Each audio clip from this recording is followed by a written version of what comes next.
Okay, welcome back. This is game 3 in my Great Turkish War battle report series. So we're picking up where we left off last time. So the Austrians in the first game suffered a pretty serious defeat. Small patrol was wiped out, and then so our company commander, our Unterleutnant von Leopold, went back to get revenge for his men, and they were able to drive the Turks from this small village, which they have since fortified, and they received intelligence that our Ottoman commander, the Spahi Orhan Bey, back there with the orange and blue striped shield, was coming back with a larger force to do a reprisal. And we are playing today, of course, with Pikeman's Lament by Osprey. Great set of rules. Forces are a little bigger. I didn't run the points. I didn't calculate the points, but it may be too big. So this could be a total disaster in terms of having too many pieces on the board. But we will see what happens. So today's objectives, it's just a pitched battle. No special objectives, and just going to see who can win and force the other off this position. And then we'll take a look at our two forces in detail, and then we'll get rolling. Okay, so our Ottomans are attacking today, and we've got they lost both of their artillery pieces this time, but it's the Ottoman army, so they brought up an additional gun. We've got two Janissary units. Now they're going to take a -1 in their activation rolls, even though they're elite infantry, because they don't like taking orders from cavalry, which, as I've said in the previous installments, that was a real thing. The two branches did not get along. And we've got our provincial musketeers, so they're just going to be normal, regular shot. We've got 2 units of Tatars that have been dispatched to support. I just count them as dragoons because it's easier. And this unit has only 5 miniatures because I just don't have another 6-1. So, but they'll just have 6 casualties as usual. And we also have an additional unit of Galloper cavalry for the Turks. So, I'm not sure how many points this is, but 28, around 28, I think. Anyway, not going to do the math on camera. We'd be here all day. But and then on the Austrian Habsburg side, you got a unit of Galloper cavalry. They've got a regimental gun of their own. Unit of pike to represent some, local pikemen. So 1680s, there was still some use of pike, and our campaign is in Hungary, sort of imagining on the march to Buda after the Battle of Vienna, so 1685, I think. But we've got some local pikemen, sort of some local militia. That's why they've got the older style clothing and uniforms on. And then we've got in white, in the nice fancy white, we've got our line infantry, our regulars, Austrian, Hungarian, or Habsburg regulars.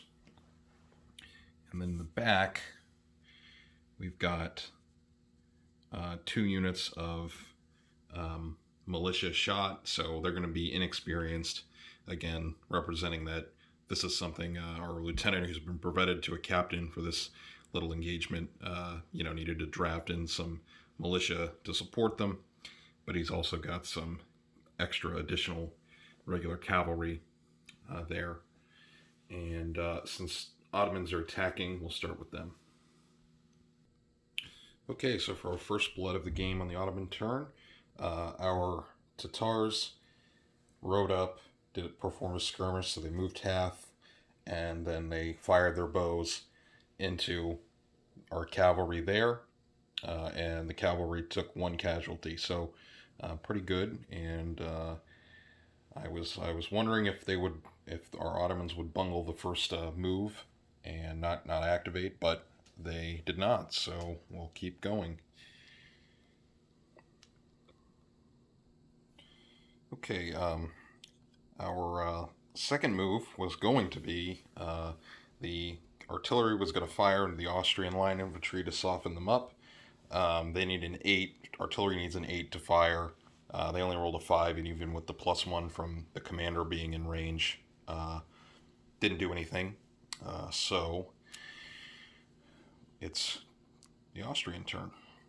So hopefully, maybe the Austrians said some prayers beforehand. Who knows? Or gun just malfunctioned, or both. But anyway, still a big Turkish threat. Got a lot of troops massed for attack, and the Austrians are kind of hanging back. So I think their artillery is going to start.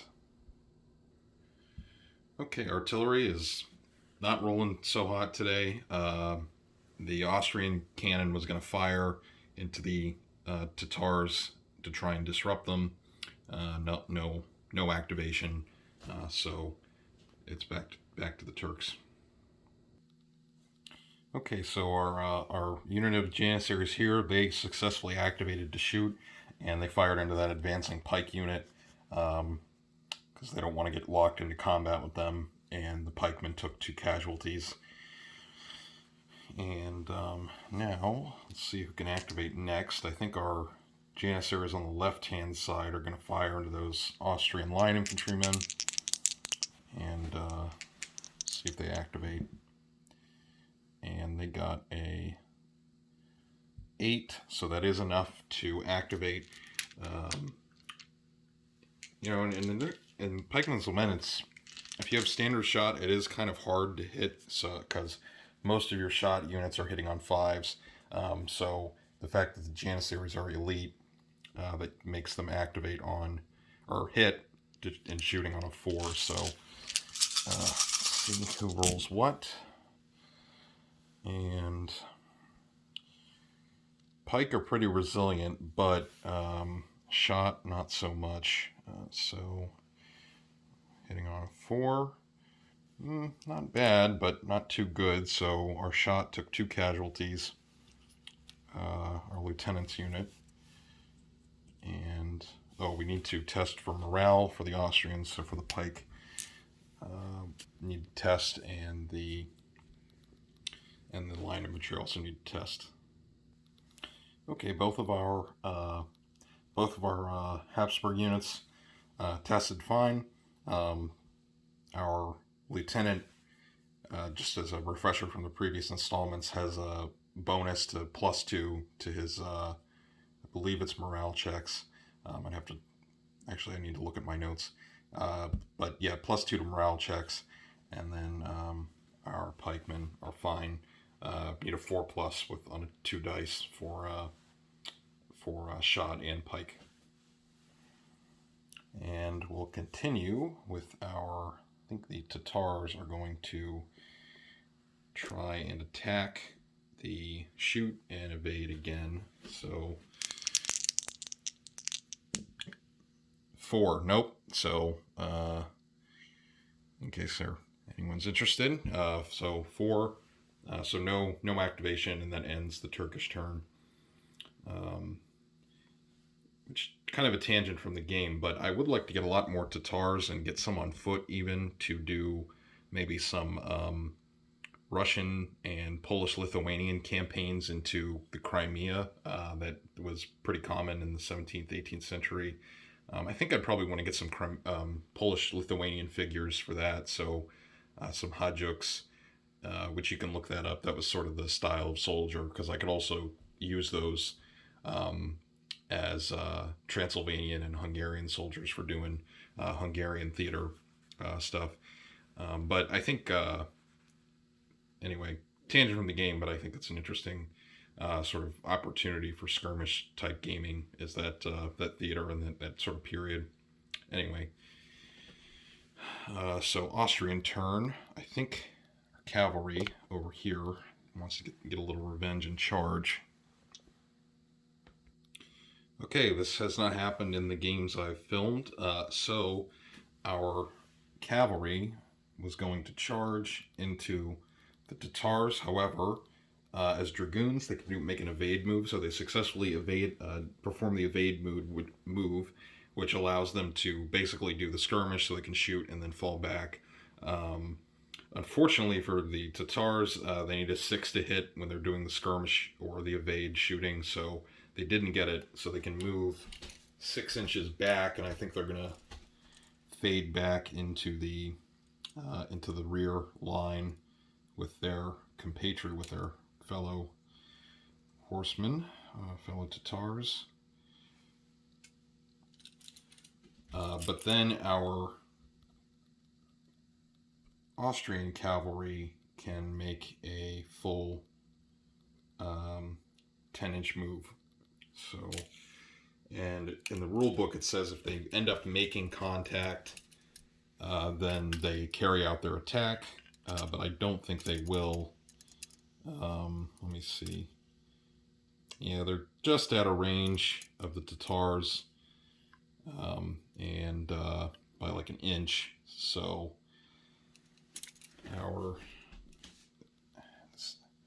it's actually kind of fortuitous for the Turks, because now the cavalrymen are sucked in and they can take a hit from the flank from the Spahi. But they're not finished yet, and so we will see what happens next for the Austrians. I think our pikemen are going to try and advance up. I think that's what they're going to do next.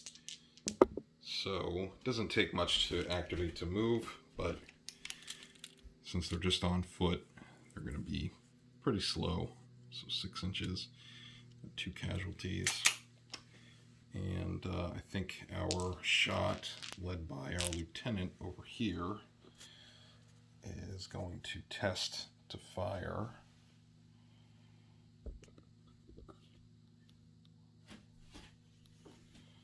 To fire into those Janissaries, return fire. Oh, sorry about the camera work, everyone. I've been making these videos for a little while, but still figuring things out.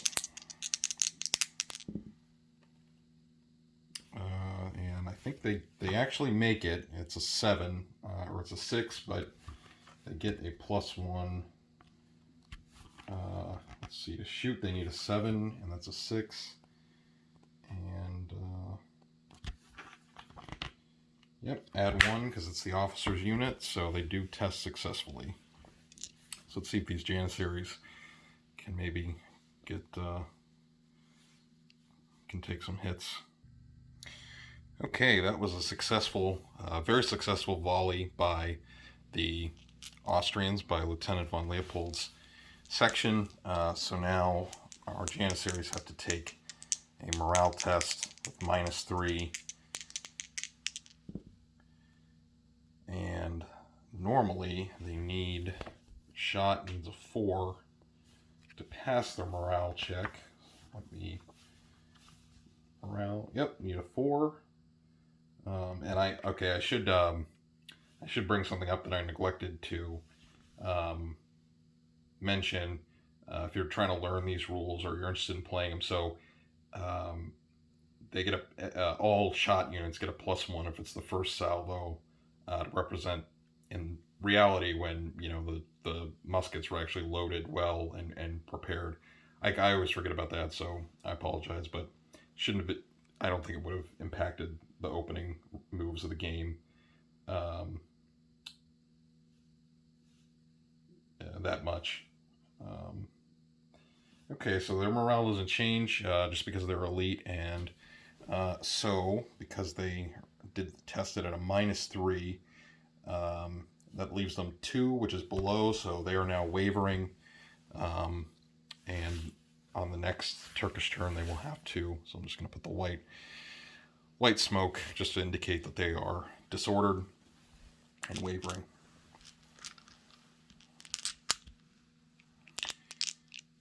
And I think our next move is going to be our other unit of Austrian line infantry. I think they want to get up on the line and try and fire in their next available move, but they need to get in position first, and 6, so which is a 7, so they definitely activate successfully. And I should mention, if this is like the first video in the series you're watching, or you're trying to find out about Pikeman's Lament, I move my figures in formation because they're based that way. But if you're trying to make forces for this game, or you have other miniatures, you do not need to have them based in a formation. The rules say it's designed for single based figures. There's no firing arcs, there's no like facings, because it's more of a company or skirmish type game. But the rules writers are really flexible and say, it doesn't really matter how they're based, and the pictures in the book show stuff based like this or individually, so you can, it's pretty free form like that, which is why I really like these rules compared to other pike and shot rules. But again, that's a tangent that'll probably have to make a video about. So they moved up, and I think our last Austrian move is going to be our regimental gun. So one exception to what I just said about firing arcs. So artillery does have a 90-degree firing arc. So I think they're going to try and fire into the backline cavalry, but they need an 8, and I don't know if they will be able to. 7, and let's see, if they're within 12 of the commander. Nope, they're just out of range of the commander's unit. I mean, they're in range if I measure from like the very last guy, but it seems kind of unfair. So no move there, and then it's back to our Turks, and I think our Turkish cavalry is going to smash into those advancing Austrians that were not able to make contact with the Tatars. Okay, so our Spahi successfully tested. They're going to crash into those. They crashed into those Austrian cavalrymen, inflicted 2 additional casualties onto the one they already had,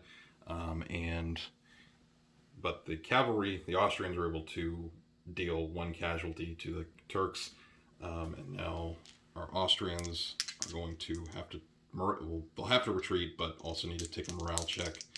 And their morale's a 3+, so Galloper cavalry is quite good in these, according to these rules.